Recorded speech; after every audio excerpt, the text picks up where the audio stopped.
ওপরে যে ছবিটি দেখছেন অনেকেই হয়তো চেনেন না। ইনি হলেন পদ্মশ্রী পুরস্কারপ্রাপ্ত করিমুল হক। জলপাইগুড়ির ধোলাবাড়ির বাসিন্দা।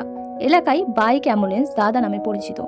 সম্প্রতি সুপারস্টার দেব করিমুল হকের চরিত্রে অভিনয় করতে চলেছেন একটি সিনেমায়, যার নাম বাইক অ্যাম্বুলেন্স দাদা। কিন্তু দু চাকার বাইক কিভাবে অ্যাম্বুলেন্সের কাজ করতে পারে, সেই অসম্ভবকেই সম্ভব করে দেখিয়েছেন করিমুল হক। আজ পর্যন্ত বাইকে করেই 7,000-এরও বেশি মানুষের প্রাণ বাঁচিয়েছেন এই মানুষটা। 27 বছর আগে অ্যাম্বুলেন্সের অভাবে সঠিক সময়ে হাসপাতালে পৌঁছাতে না পারার কারণে তিনি তার মায়ের প্রাণ বাঁচাতে পারেননি। সেই ঘটনা তাকে নাড়িয়ে দিয়েছিল। তারপর থেকেই তিনি প্রতিজ্ঞা করেন এলাকায় অ্যাম্বুলেন্সের অভাবে কারো প্রাণ হারাতে দেবেন না।